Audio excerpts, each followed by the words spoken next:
Hello. Good afternoon once again. If we can start to gather so that we can start our final panel of the day. I hope you are now caffeinated and sugared in order to move on to our final panel.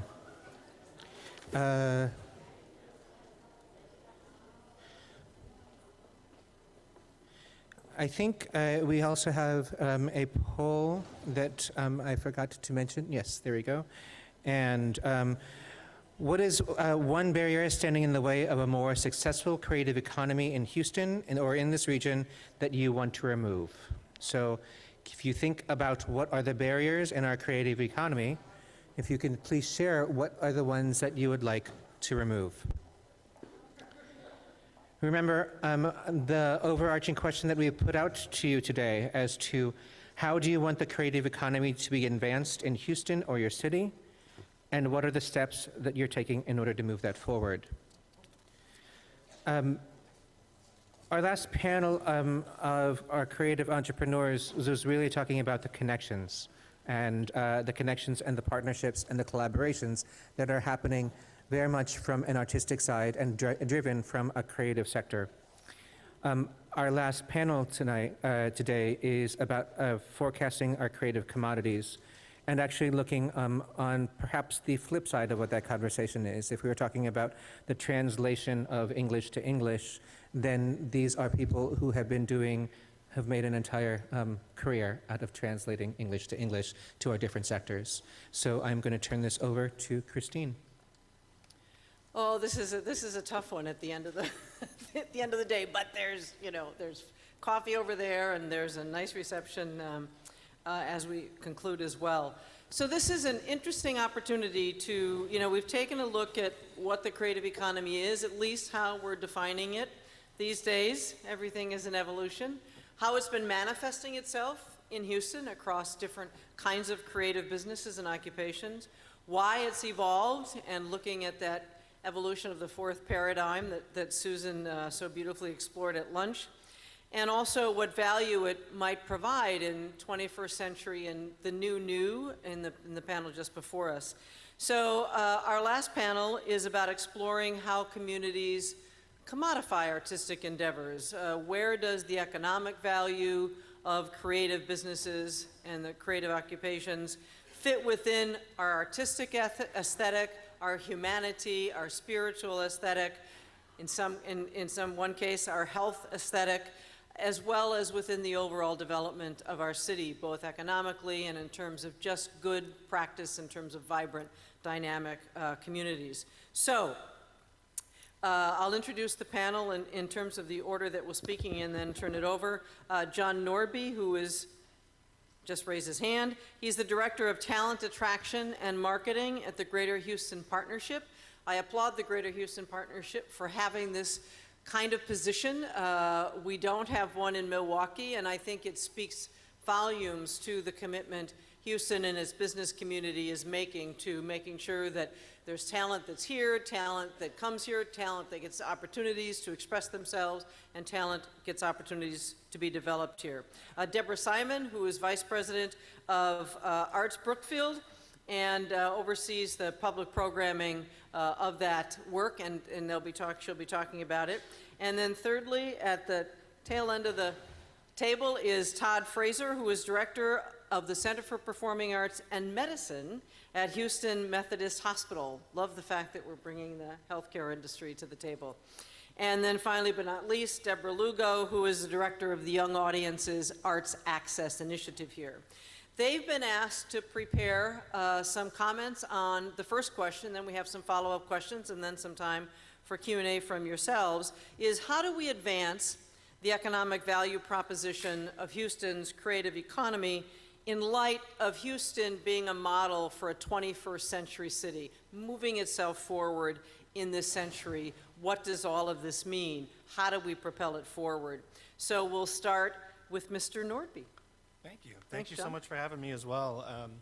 As I guess just a little bit of background, so for those not familiar, the Greater Houston Partnership is essentially the Chamber of Commerce, the Economic Development Corporation, and the World Trade Association for the 11 county region around Houston. So we cover a service area that's absolutely massive, about 6.6 million people, larger gross domestic product than about 35 states in the country.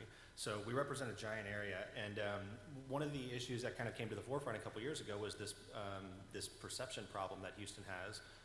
As a native Houstonian born and raised here, I'm very familiar with what the region has to offer, but most people who come are extremely surprised at a number of things, and the arts and culture scene tends to be one of them. So we went through this process a couple years ago where we did a perception study around the country, and we just asked people what they thought about Houston, and go figure, the results weren't really great. Out of that sort of spawned our image campaign, and then the initiative that I run, which is Talent Attraction, which is trying to shift some of these perceptions about what it is to live and work in Houston, not just visit on vacation, but actually be a part of the community. So that work's kind of taken us in some interesting directions, and I won't go into a lot of the tactics around it, but I think what's really interesting about today and about this conversation that we're having is that it's a conversation that's needed to taken place for a long time, and it's a conversation that the business community really needs to be open to and be present in and be a part of. And I think what we're starting to see over the last couple of years is a bit of a transition where that business community is wanting to get more involved. They are wanting to see things like the partnership get involved in the image campaign and this talent attraction piece, and really hear back from the community as to what it is that we as a region not only offer those that are coming here, but how we can advance these initiatives and create more of a quality of place for people to look at. So I'm happy to take questions on all that kind of stuff later. I kind of had this like whole agenda in my mind that I was going to go over before I got here, and then listening to everything this morning, I'm completely going to kind of wing it here because I think this is super interesting. That I was in sales for a long time before this role with the partnership, and I had to sell HR technology into HR organizations here in Houston. And it's interesting that as a region, we're very slow to adopt change, and we're very slow to adopt technology. And I think that's something that as Houston as a region, we have to own that, and we have to understand that, and we have to see that there are these really interesting cutting edge things happening across the board. But if we don't get involved with it and we don't have the reason to change what we're doing today, then we are going to slowly die. It's something that we've seen in other regions across the country, and I'm hoping that there's nobody else here from the partnership because I'm kind of talking off the cuff here. I might get fired after this, but that's okay. You know, some of the things that I thought were super interesting, though, we talked about this fourth paradigm, right, and what our value proposition is, and we spend a lot of time trying to understand what is our value proposition. And when you think about what a value proposition really is, I'm a huge fan of the work of Simon Sinek. If you guys aren't familiar with him, he has this rule called the Golden Circle and the Power of Why. And I think that as a community, whether we're talking about the arts community or I do a lot of work within the startup and the technology community as well, and I see a lot of similarities here, we've got to find our why. And I think that's what the business community is lacking from multiple stakeholders, not only in the arts community, but in the startup community and the technology community, is they need a reason to change, right? As a region, we need a reason to change. It's interesting if you think about it in terms of, there's been a lot of talk around why does somebody buy a piece of art, or why does an organization contribute to a nonprofit? And I think not just fighting over the same dollars that are out there, but creating more markets and creating a larger bucket to pull those resources from, I think is going to be the answer to the problem in the long term. And that's something that's going to come from having a conversation about why organizations have to think differently about the arts.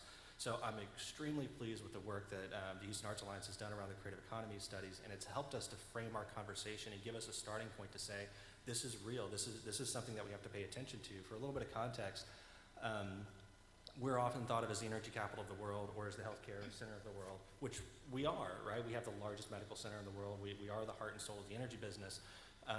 The energy industry directly supports around 100,000 jobs. Indirectly through manufacturing, that's another 150 to 200,000. Medical industry, I think the medical center itself supports 100,000 jobs, another 200,000 or 300,000 outside of that. You'll probably have more better information on that than I will. But to see that the creative economy supports 180,000 jobs, this is a big piece of our economy already. And it's one that doesn't, to some of the points made earlier today, doesn't have its seat at the table when we talk about how do we push Houston forward. So I'm really interested just to kind of be here to learn a little bit more about what is happening, and then to better understand how we take these, this information, these things that are going on, and we translate them to the business community. I think it is translating English to English, right? It is talking to a different audience, but as with anything you sell, you have to understand the motivations behind the people that are making those decisions. You have to know what your why is, and you have to know how to inspire people. And I think that there's no lack of inspiration in this room. I'm really pleased about what's happening and where we're going. I'll leave it at that. We'll leave it for questions later. Okay, great. Thanks very much, John. Deborah? Thank you very much for having me here. Oh, let's see. Oops, wait, that's Tom. Did you have a PowerPoint? I did. Well, that's okay, I can speak without it. So I work for Brookfield. We have 150 premier office buildings around the world, and you might ask, why is someone who works for a real estate company at a table talking about impact and metrics, and I don't really have any. I luckily am not, the work that we do is not measured more than the fact that right now there's a huge change going on in the real estate industry. We anticipated this. We've been creating placemaking. We started in 1988, so we were well before this overused placemaking, and we understood that if we wanted to have dynamic buildings, we needed to operate in dynamic environments, in dynamic cities. We're only in urban centers, and in some of the cases, like Houston, we're in more sleepy downtowns after 9 to 5, and part of the challenge that we have in this particular city is to create a sense of dynamicism for attracting what we now in the industry call the TAMI clients, which is technology, advertising, media, and innovation. They demand an animated workspace. And Brookfield, to my knowledge, is the only company that has 17 people sitting at desks and going out in the world to see artwork, including Terry Dorado, who's here, in working in 5 major cities to do nothing but curate animated workspace. We do diversity of programming, visual and performing arts. We do site-specific work, and we commission original work. So we have a real impact in the communities in which we work, because for the most part we like to work with local artists, but we do tour internationally and we do tour domestically. We not exclusively, but we really like to have an emphasis on promoting the arts and culture and organizations in which we work in. We do that in a variety of ways. One is which we develop new audiences for an artist's work and expose an artist to audiences they might not ordinarily meet. We have 2 audiences. We call them the accidental audience, which are the audience that didn't know they were going to have an engagement with a piece of art or an artwork, and we sort of slam it in their face so they can't avoid it. One of my favorite, I call it simultaneous translation examples, was we commissioned a choreographer to do dances on the escalators at Brookfield Place in New York. And so the first stop, of course, I had was the U.S. head of escalator and elevator safety. And he rolled up the U.S. escalator safety tips, and of course, the choreographer was breaking every single one of them. And so it was a very long process, because we also have to deal with the operations departments of our companies. And so when we do pieces like that, we actually have to meet with risk management, and we have to work with the choreographers so that they have their hairs tied back and they have safety in their costumes. We even had to put up signs that said, "Don't try this yourself," because which of course our lawyer asked us to do. So it's a very interesting way you deal with all the stakeholders in working in an office building that wasn't necessarily meant to have these kind of dynamic art interventions. But as I said, we do them all over the world. We do over 400 events and exhibitions a year. We also help organizations with their own mission. So as an example, I'll use New York again, the New York Guitar Festival is a ticketed festival. The Tribeca Film Festival is a ticketed festival. We will have the big open free, because everything we do has to be free, public event, which we will help pay for. And not only are the people exposed to the art of this festival, but they can actually buy tickets on site. So we really act as another way for revenue to be generated back to these other institutions. A perfect example was just this past weekend, we hosted the Art Car Ball, and we had 2 other residencies that Terry arranged for, where the Houston Grand Opera exhibited their costumes in our public spaces in the Allen Center, and the HSPVA did their print auction and gala in our public spaces. We also, in terms of more than just performance, we also want to embed artists in their own practice in our spaces, because I believe that everyone needs to see the process by which artists make work, and because everything we do is in public space, the process of rehearsal, teching, lighting design, costume making is all in public. And so the sort of the veil is peeled back, and people get to see how things work, and how people in this day and age still make things with their hands, which is, you know, to me, a very lost art. So we just, and as an example, I don't know how many of you saw the mandala being made on House of Cards, but we actually had the same monastery of Tibetan monks in residency making a mandala for 5 days in our public spaces. And I just crossed my fingers that none of our Chinese investors walked through the door, but that didn't happen. So I can just show you some examples. Let's see. So we are, we are the leading global presenter of free public art. We actually probably are the largest private presenter of public art in the country. We're not a non-for-profit, not a foundation. This is all seen as a B2C marketing platform for the company. We have a mission to engage diverse communities by invigorating Brookfield's public spaces through 3 free world-class cultural experiences. We have 25 years of experience of 5,000 artists. We do over 500 events a year, and we reach over 1 million people a year, which is what I was talking about, which is the destination audience that actually come to see our things because they know they're happening, and the accidental audience. We once did a series of plays on an escalator. So people were actually in a play and didn't know it until they sort of said, wait a minute, this is a little weird, and we filmed it because it was so fabulous to watch people just going to work and realizing they were in the middle of this theatrical presentation. It was fantastic. The other thing that we do is, because we're free of charge, we allow artists to do work that they might not ordinarily be able to do if they had to worry about selling tickets. So we're really free of box office constraints, and we're considered a package of amenities that we sell to our potential tenants for retail, art, dining, and we absolutely cultivate the arts in our communities. I can just show you some examples of what we do.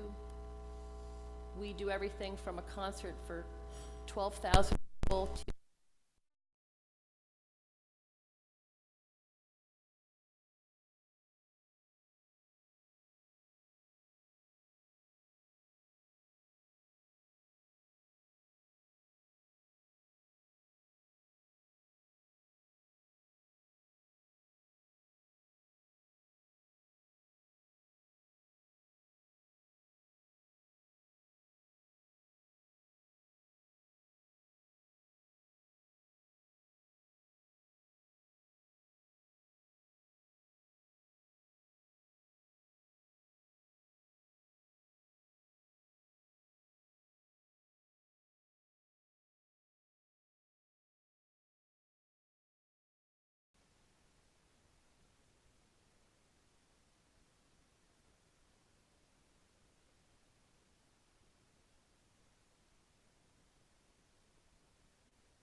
split it. Sure. No. Can you ask me that?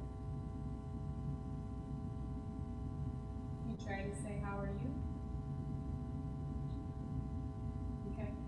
All right. And if you're feeling tired and you want to go back to bed.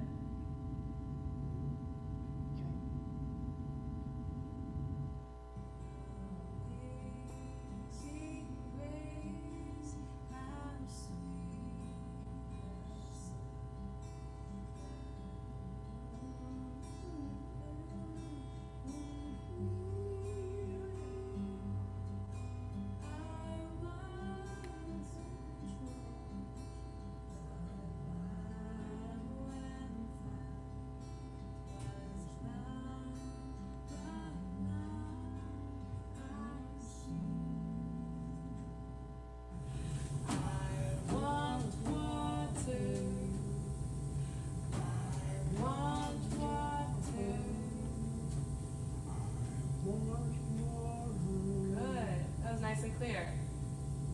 And so, if you're thirsty, you could tell someone.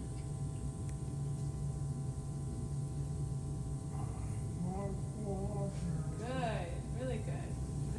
I am in pain. That's it. So tap with me. I am in pain. I am in pain. So, if like yesterday, when you start having those spasms, you start having that, your nurse comes in, you could tell her.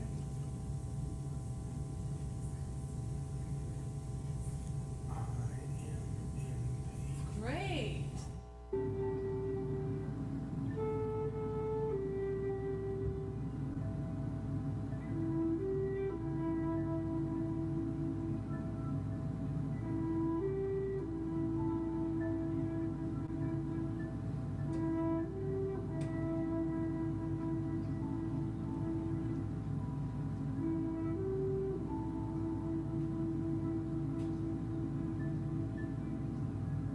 Makes me feel like somebody.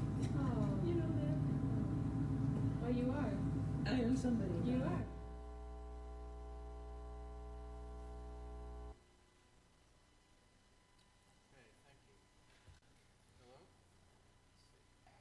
Testing? Oh, there we go. That was the volume they were turning up. Well, thanks. You know, a lot of times when I say I work in the world of arts and health or arts and medicine, most artists immediately like the sound of it. They think that makes sense. But oftentimes, they won't have a real clear picture of exactly what it looks like. And so I thought when Sixto said I had 7 minutes, and he knows I can't say my name in 7 minutes, I'd script myself for a 5-minute video taking you into what happens literally on a daily basis. The Houston Symphony doesn't come in every day, but almost every day we have a professional concert. We have 11 pianists, 3 of them are paid, that cover our lobby pianos from 7 in the morning to 5 in the afternoon, 7 days a week, every day of the year. We have over 100 performances that we bring in. We developed the music therapy program at Houston Methodist through our center, the Center for Performing Arts Medicine, and now we have 3 full-time music therapists. So what you saw there, it's often the case that someone going through rehabilitation from a stroke won't be able to speak. They can understand what you're saying, but they can't speak. And the speech therapist will do an assessment, and if they don't respond well to traditional speech therapy, they'll be referred to the music therapist. And so what you saw there is a music therapist who we have working full-time every day in the inpatient rehabilitation center at Methodist, who helps patients who otherwise couldn't speak learn how to speak through singing.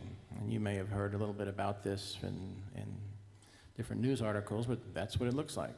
And the reason they tap the left hand is the thinking that that primes the frontal right lobe of the brain into helping create the vocalization techniques. And if you saw, he sort of was frozen, and then when she nodded to his hand, it did. It seemed to prime it.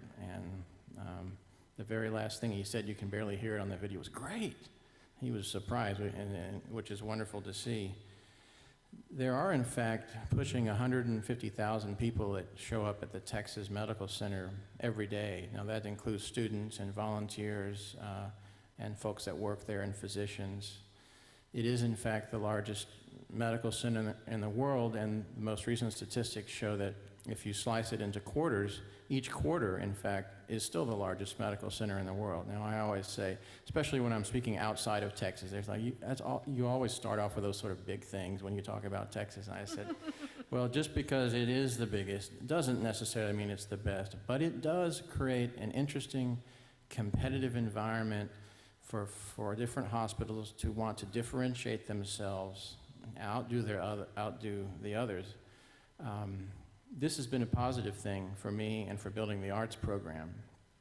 At first, I did start a lot of these about 4 years ago on a volunteer basis, or using philanthropy. There's some people in this room that helped me out by coming over and volunteering. This slide here sort of shows you the process. One, I think anyone that sees those videos can tell you at a variety of levels, either even morally or ethically, that yes, there is value in here. The arts are creating some type of positive change in these videos. And this is a non-traditional venue for artists, so it isn't sort of a normal thing that hospitals have. So in this non-traditional venue, there is in fact value. Is there then an economic benefit to the hospital? Well, that's a good question, and one that I had hoped to find. And I, in fact, think I did find it. And that's been a reason that our budgets have been supported for the last few years. And now we have paid staff, 3 full-time music therapists. We now have 5 staff pianists paid, as well as research funds and research coordinators. There's a comment there, and if Sixto posts these presentations, you can read it. I can't read it from here, but I know it's from a distinguished medical journal. And one of the most important scores that a hospital can achieve is called the HCAHPS score. It's a patient satisfaction score. Anytime you're a patient that goes to a hospital, you receive a third-party evaluation summary in the mail, and your hospital is graded on that, those satisfaction scores. Well, if you read there, nearly 2% of their reimbursements from federal dollars, Medicare, Medicaid, are impacted by their patient satisfaction scores. So any of the hospitals in the Texas Medical Center that work on multi-million-dollar budgets, this equals to millions of dollars a year in reimbursements. So the next slide you'll see, and this is my last slide, I contacted our hospital's patient survey administration, and I said, just go back one slide. I said, are there any questions that might be related to the arts? And they said, well, no, there's not. And I said, well, if someone had an extraordinary experience, might there be any question that the arts would help support, or might there be any comments that could be reflected in their arts experience? And they said, well, maybe, but no one's ever asked for that. I said, well, can you do a keyword search? Yes, we can. So I gave them 5 or 6 keywords: music, piano, orchestra, visual art, photography. And she called me back in an hour and said, I can't believe it. Look at all of these comments that came up. So these were our scores. And if you see the ratings, they're all positive. They're positive, mixed, neutral, or negative, no negatives, all positives except one mixed. And if you actually read it, the mixed part was about not having enough signs on the doors. And it said, but we really love the music. So we might have brought that negative up to a mixed. But this is a U.S. government form that all hospitals use, and hospitals will put money and will value the things that improve their patient satisfaction scores. So I just presented this to the new hospital we're building in the Woodlands. They can't wait to have an arts integrated environment up there. There's going to be a lot of opportunities for artists and local artists. So we've become a system center. We serve all 8 Methodist hospitals now, And I'm proud to say that the hospitals are what we call arts integrated environments. Awesome. Thank you. Deborah, Lugo. Well, thank you for that, Todd. That was wonderful. Can you hear me? Great. So my name is Deborah Lugo. I am the director of the Arts Access Initiative, which is actually a collective effort here in Houston that is working on ensuring equity of arts access for all students. And I'm actually very excited to be here with you in this closing panel because we'll be talking, or we are talking about the future of our city, and in particular, the implications of the work we do today will have in the economic future of our city. So we have been discussing Houston's creative industries and how they contribute to our city's quality of life and also our economic bottom line. But we also will get to focus on the future. And for me, it is actually very clear. Without trying to sound too cliche, the future of our city are our children and youth. We know that in order to compete in the 21st century economy, you need 4 things. You need critical thinking, you need collaboration skills, you need communication skills, and you also need creativity. And we've talked about creativity for quite a bit today. And there is no single set of subjects that helps build those skills better than arts education. Providing access to the arts and creative learning today is absolutely critical for the future of our city. Students invested in and through the arts build confidence, solve problems, and also think outside the box. So let's talk a little bit about numbers. In 2013, we conducted the State of the Arts Mirror Report, which was the first study of its kind in Houston, particularly in HISD. And we examined 208 campuses in HISD, serving more than 150,000 students in grades K through 8. What we learned from this particular report was that while outstanding and nationally recognized arts programs exist in HISD, there were tremendous disparities in arts access across the districts, and many of its students had either no arts or just very little arts access. Let me just tell you a few numbers. So the report actually showed that 29% of the schools in HISD had no full-time arts teacher. We also learned that 39% of the schools had either 0 or only 1 arts partnership with arts organizations here in the city.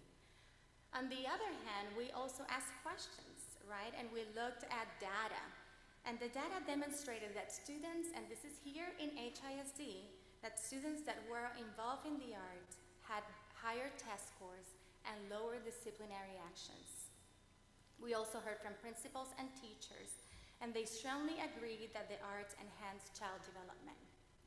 So as a result of this report, the Arts Access Initiative was born to ensure systemic change for arts education in our city. Today, the coalition includes obviously the Houston ISD, the City of Houston, more than 30 arts and cultural organizations in our city, the philanthropic community, the Kennedy Center in Washington, D.C. through the Any Given Child program, and this is housed at Young Audiences of Houston, which serves as the backbone organization for this initiative. So, let me just tell you where we are today. To get started, this year we are working with 11 schools through a 2-year pilot program. 11 schools, and we're adding 14 more next year for a total of 25 schools, serving close to 17,000 students in 2 years. Through this pilot, participant schools develop what we call a creative school plan, and this is pretty much a strategic plan that will help them address their goals and needs through the arts. Schools also select an arts liaison that helps them implement this plan on their campus. Through this particular creative school plan, schools are able to partner with arts organizations, and they offer arts integration residencies, field trips to venues across the city, performances on campus, and also after-school arts programs. In addition, we also offer arts-based professional development for all teachers in all 25 campuses. So let's talk about results. We are already seeing results. Since the beginning of this school year, our collective work has yielded a 25% increase in arts organizations programs across the district. We're also hearing from principals, arts liaisons, and teachers alike that their students are a lot more confident, engaged, wanting to come to school, and they're also applying what we're talking about today, creative learning in other content areas. And this is very important for us. For the first time in a long time, we are actually seeing that HISC Central Office is demonstrating renewed interest in supporting arts education. So I would like to go back to the question posed to us on what implications does current practice have on our economic future?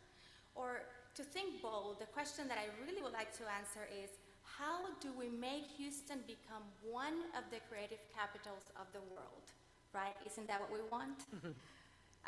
If, as projected, and as we talked about today, right, with all the numbers, our creative economy continues to grow and more jobs are added to the industry, we must start preparing our students for these type of jobs. Anything short of that is just failing them, isn't it? Given these projections, arts education has got to become a critical part of school curricula, and frankly, in my view, it is the best answer for Houston's economic future and creative talent pipeline. If we want to keep our economic competitive edge, Houston must invest substantially in arts education today. We need to ensure that every child, regardless of zip code, ethnicity, or economic status, has equal access to a complete education that includes the arts. Thank you. Thank you. I have one question to ask the panel, and then we'll throw it open. As I think about this, the concept of value proposition, and by the way, John mentioned TED Talk, Simon Sinek. If you go to TED.com and look up Simon Sinek, his last name is S-I-N-E-K. It's a TED Talk on leadership, and if you look at Simon Sinek, you'll find it pretty quickly. He's got a number of them, but this is the one on the golden circle, and he speaks about why. And I think all of you, if you've not been exposed to it, every organization you're in, your own work that you do, you will find this a phenomenal 18-minute video. I don't care how many times I see it, I learn something new every single time. But the value proposition I'm hearing from this panel is about access to arts and creativity throughout our everyday life. Whether it's Deborah talking about public space and free public access, whether it's Deborah talking about education in the schools and kids having access, whether it's John talking about the role of access to the arts and attracting talent on a community-wide level, or whether it's Todd talking about the role of access to the arts and healthcare and what it can mean to changing people's lives. So the question I'll throw open to the panel is, in your work, what's your dream about to advance the value proposition of the creative economy if you're speaking to civic and corporate leadership of Houston, attracting that attention? What would your dream be in your work to advance your value proposition speaking to the community of Houston? Anybody?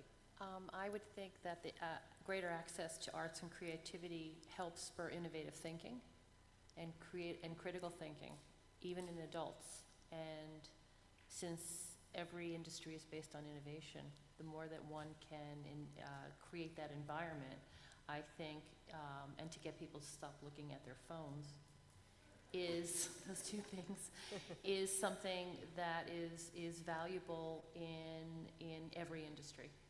And I think people see the value of that.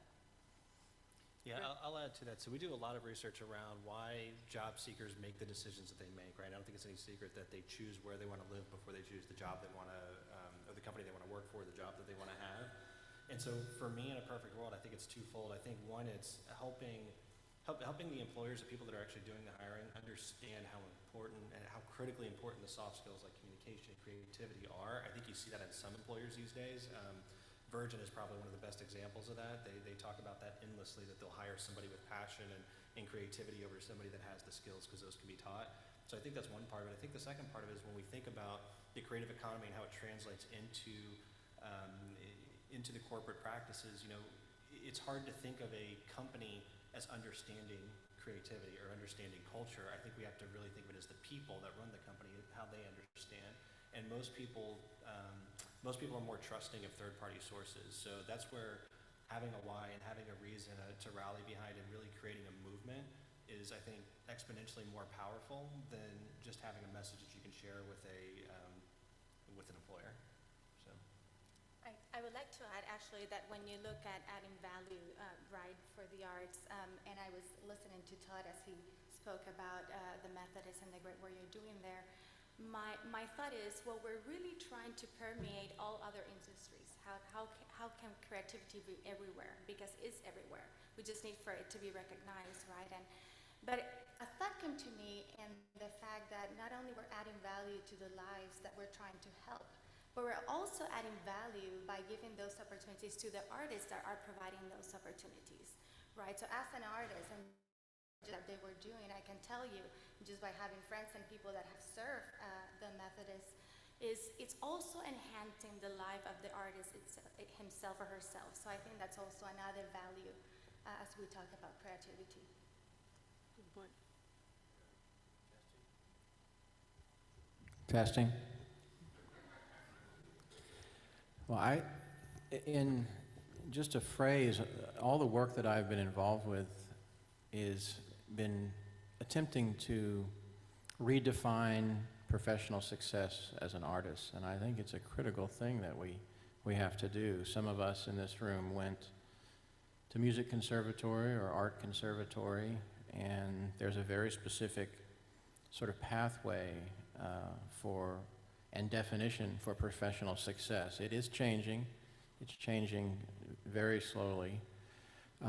But as we know, the equation doesn't work. There just aren't that many full-time career opportunities in orchestras and artists in residence and those kinds of things. It's clear. So the idea of arts and education is an extraordinary one, and the idea of arts and health, I think, is a real emerging market.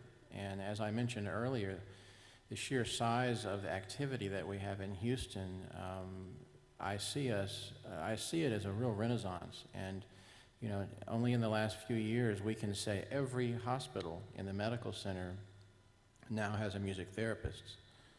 Every one of those music therapists were trained as a performance major. They didn't know that's what they wanted to do. So the connection now needs to be a little bit more with the education institutions, showing that this is a great pathway to define professional success as an artist. Very rewarding as an artist, and of course you're in the field, and that is a successful thing to do as an artist, going into education and going into therapy. The arts in a setting in which someone's life is in jeopardy, or in settings where emotions are at extremes, is an extraordinary thing. You also have to realize there are three different kinds of hospitals. There's a for-profit hospital, there's a non-profit hospital, and then there's a non-profit faith-based hospital. And I happen to work in a faith-based non-profit hospital. I also feel certain that the role of the arts have been more speedily or readily embraced because I am in that environment.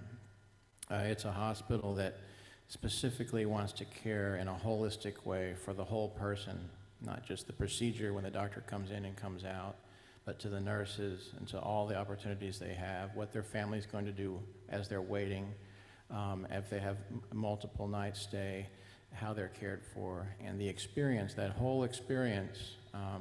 The Methodist Church, who owns the Methodist Hospital, wants that to reflect well on the values of the church.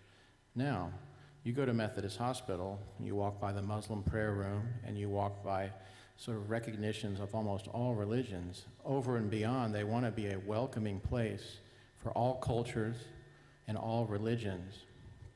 And I've found that as an extraordinary way that the arts can help serve. So I'm happy to say that my partners in the hospital are spiritual care, volunteer services, HR, for the same reasons as my colleagues are talking about. If you have a workforce of 25,000 people, you really want to retain them. You don't want to lose them. They're talking about the same kind of things at for-profit companies.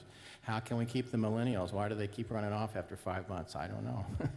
But the interesting questions to have. But the role of the arts seems to find a common denominator and a common thread that can be valuable to all of these different industries. So I think the main challenge and the main thing that I've learned in my 5 years at the hospital is a completely different language. The arts, conveying the value of the arts in these environments. One may not even speak about aesthetics. One may not even mention the word art. It's a completely different language that we've had to learn how to speak, but it's been incredibly effective when we've connected to the right people with the right language.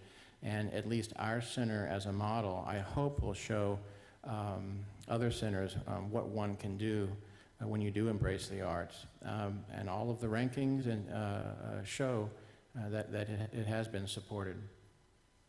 Thank you. Over to you. Questions, comments?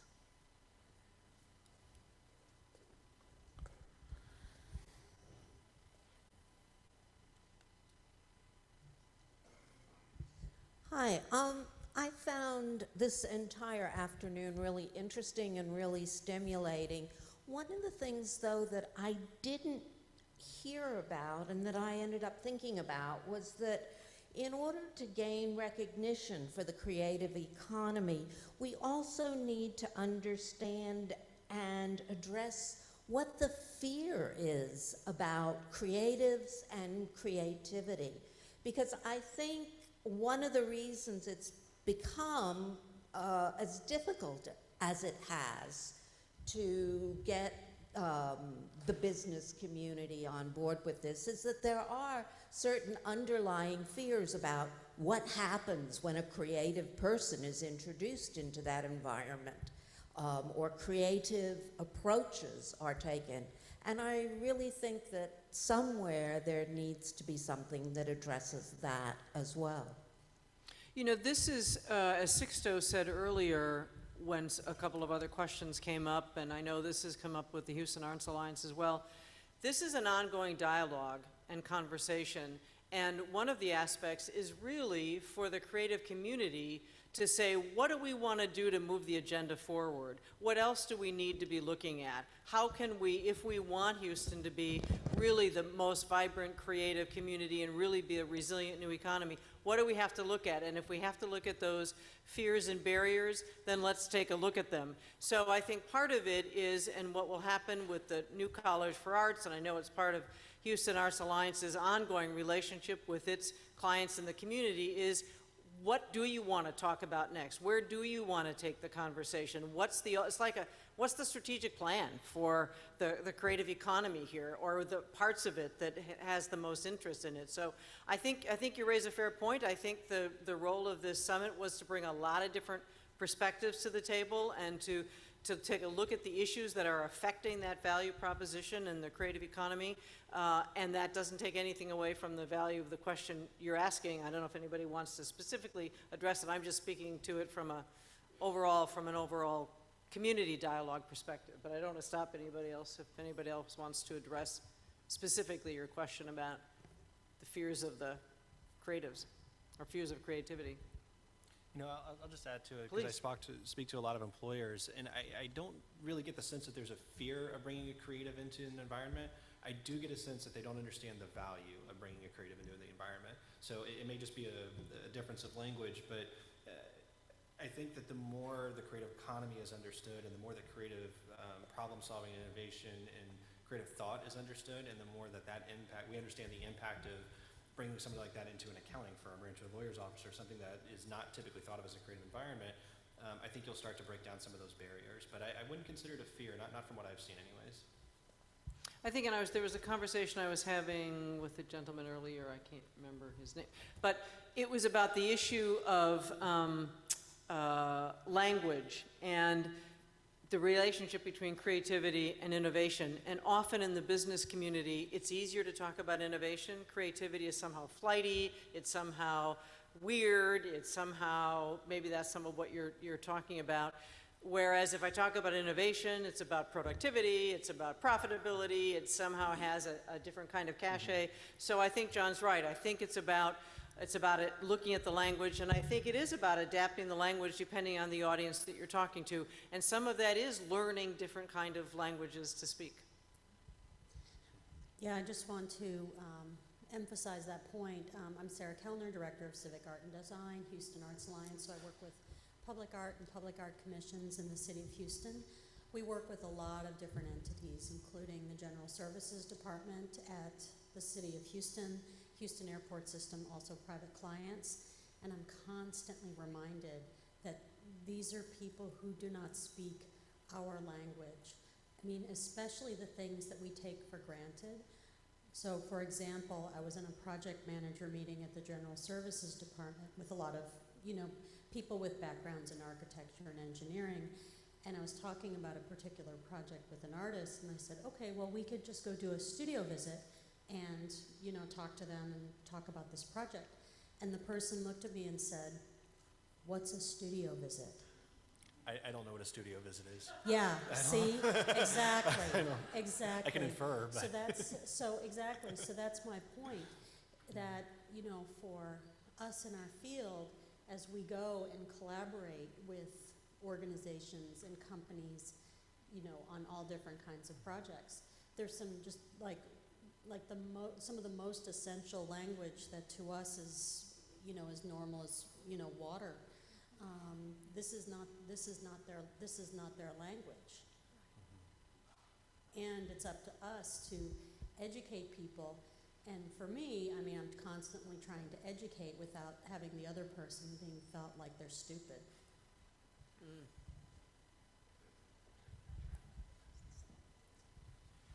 I just want to applaud everyone who's spoken today. I'm a long retired art teacher in public school, and I couldn't agree more with Deborah. I do work with the museum, and I have interacted with some of the art teachers and the students who come through the museum.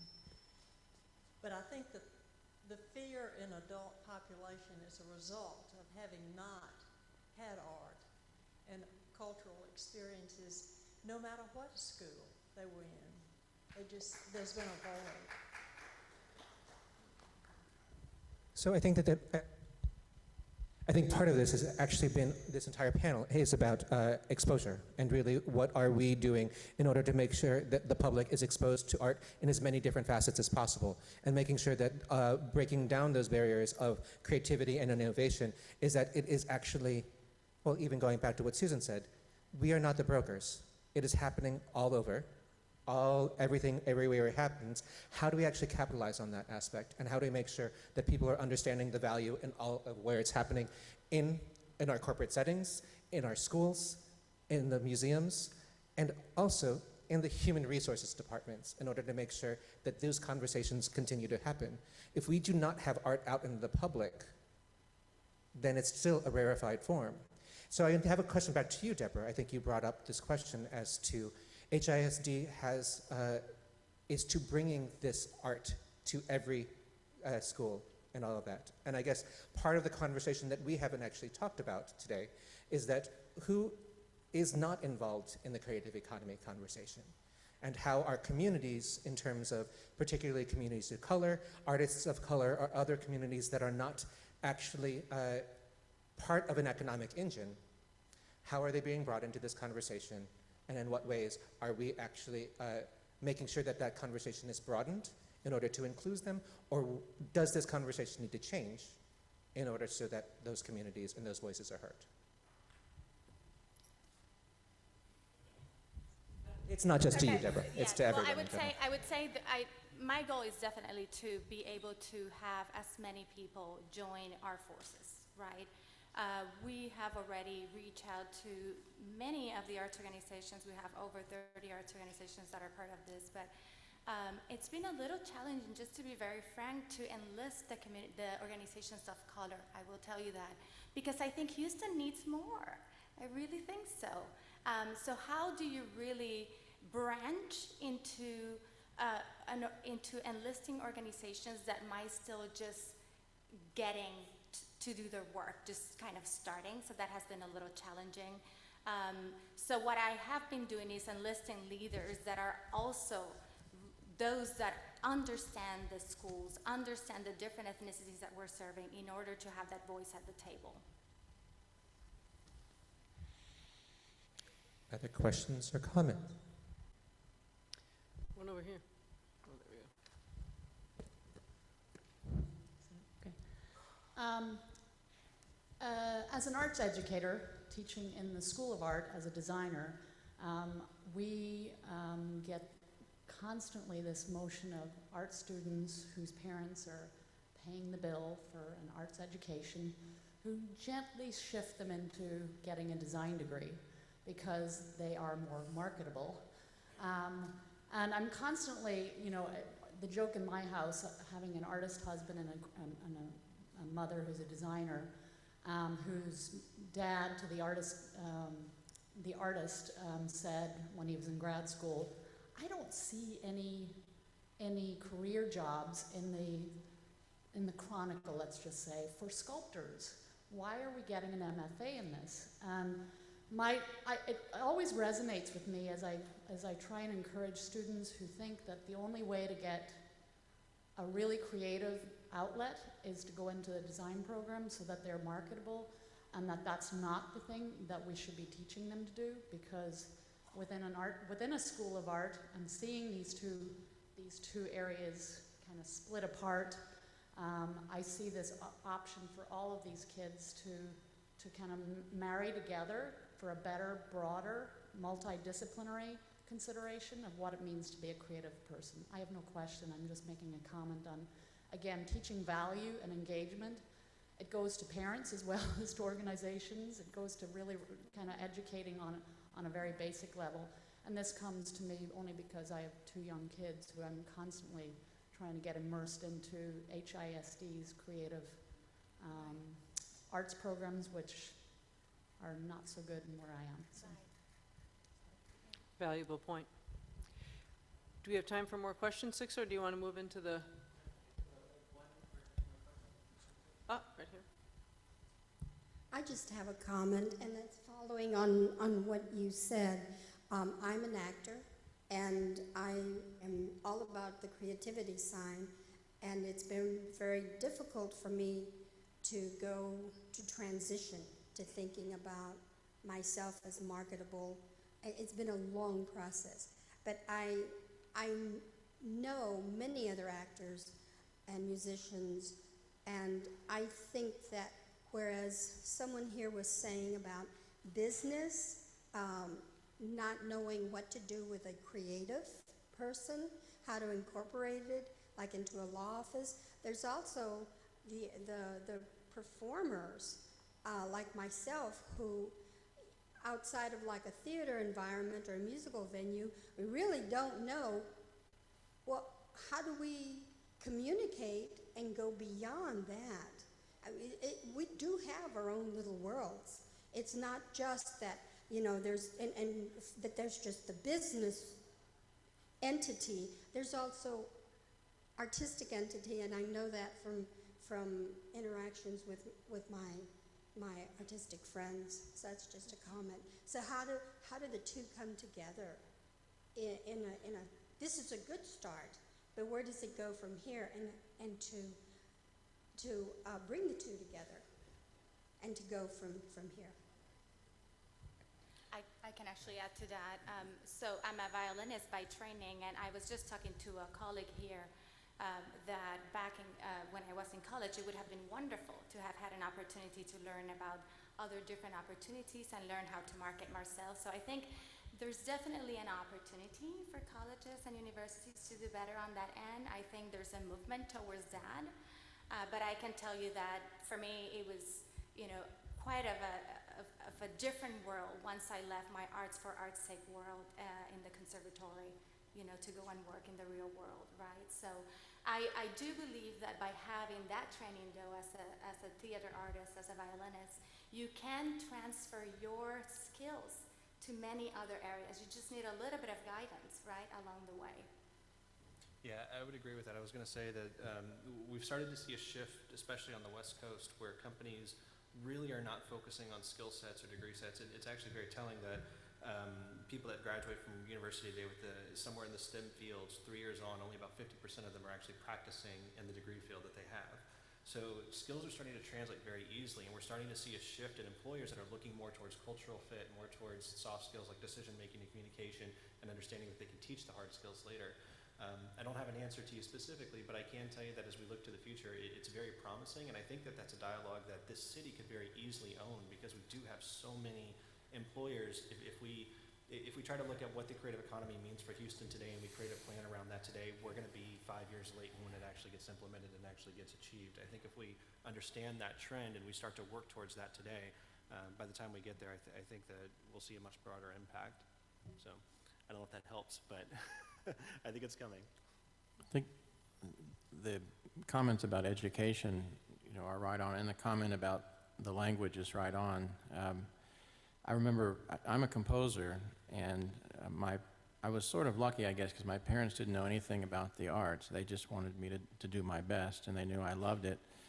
And they noticed I was staying in school for a very long time. And my dad once said to me, he said, Todd, an MMA or a DMA, I just don't know if those are going to equal a JOB. And in some ways, as a composer, I actually think back on it. It may have been good that I knew almost from the beginning that there were no set career paths for me, because I actually knew I had to figure something out. I was forced to figure something out. Some of the other art farms that have a few options, I think those become a real focus for those students all through, to sort of nail those options. And if they don't, well, you really hate to see someone leave the field or do something different, or it's too late to do something else. So I knew already I would not get a job doing what I love to do. But it made me think about why that is, and how might we can communicate as artists, as ambassadors within the field, to try to broaden the market. And in fact, my school was giving grants for students to get out of school. Essentially, we could stay there and teach freshman theory as long as we wanted to, but we could get a grant to just leave and enter into the communities and go do something. This is the Juilliard School, by the way. So they know that this is a problem. But the thing that I found so intriguing when I was in communities, working with people and learning about what they do, one, I just was fascinated. I have a lot of different interests, and I thought that was interesting. I always found some common denominator in which the arts could most extraordinarily serve. And in learning the language of either in education, a particular school district, or in my case right now, environments of care, which I'm calling them, I found it so much easier to communicate that value. And in fact, as I mentioned earlier, I often found it strange that I'm not even using the word art sometimes, or saying anything about the aesthetic side of art that I was so used to talking about as the artist. I'm speaking a different language, but one that they understand. So the first thing that happened when I was hired at Houston Methodist, part-time, all based on philanthropy at first, was I said, look, you have 5 million square feet of white walls in this hospital.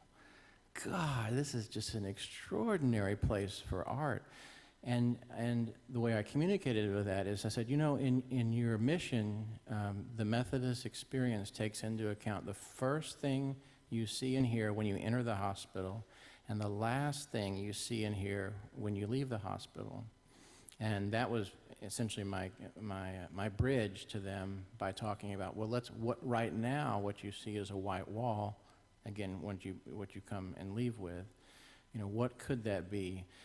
What really helped me is then I had a lot of folks supportive of these general ideas, but they just truly didn't know how to do it. A hospital administrator is not trained in any way in the arts. There's a little bit of training in hospital design, and there's actually a new degree at UT, between UT and the Dell School, in clinical design. Just brand new. They hired a full-time professor for clinical design in healthcare environments.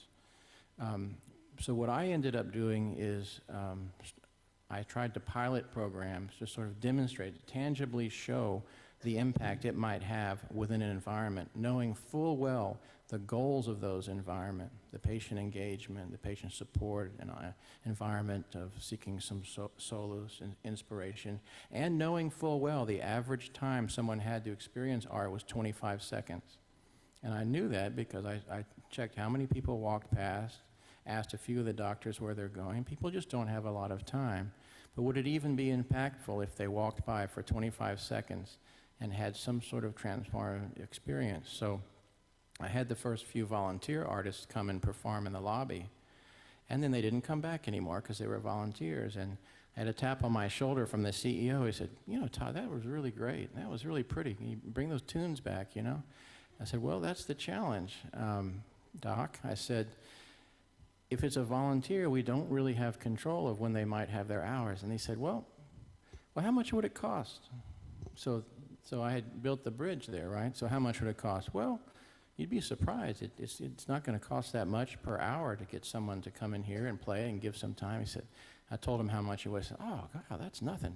Well, maybe we can look into that. Well, and that was the start. But this communicating with the same values and with the same language helps. And also, I have always proposed at all of these music schools and conservatories that they need to start at sophomore year with courses that expose their students to the marketplace of their art form. And I think they're all really smart, excited, super talented students. And if they just are exposed to the different environments in which their art has found a place, two of them might be education and healthcare environment, they're going to start to be able to make their decisions much, much earlier, so that by the time maybe they're getting to choose a master's degree, they can make a much better choice for where their own skills fit.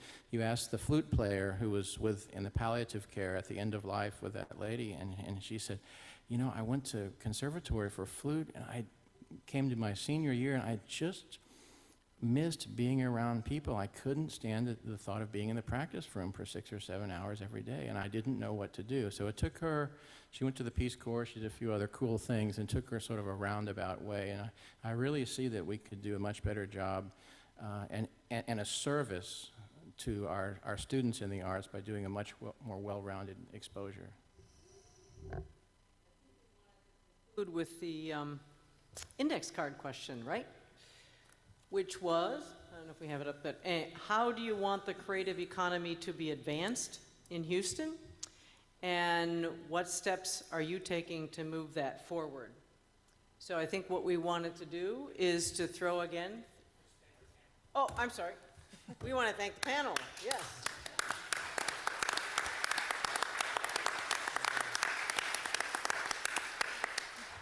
Good conversation and really, really good questions and comments from the audience. This is obviously a conversation that can continue. So to that end, Sixto had asked in the beginning to kind of think about and reflect on it through the course of the day. How would you want the creative economy to be advanced in Houston? And what steps you might want to see taken or take to move it forward. So we'll throw it open to comments and from anybody out in the audience, and then I think Sixto will close down the session. Anybody want to comment on your concluding thoughts?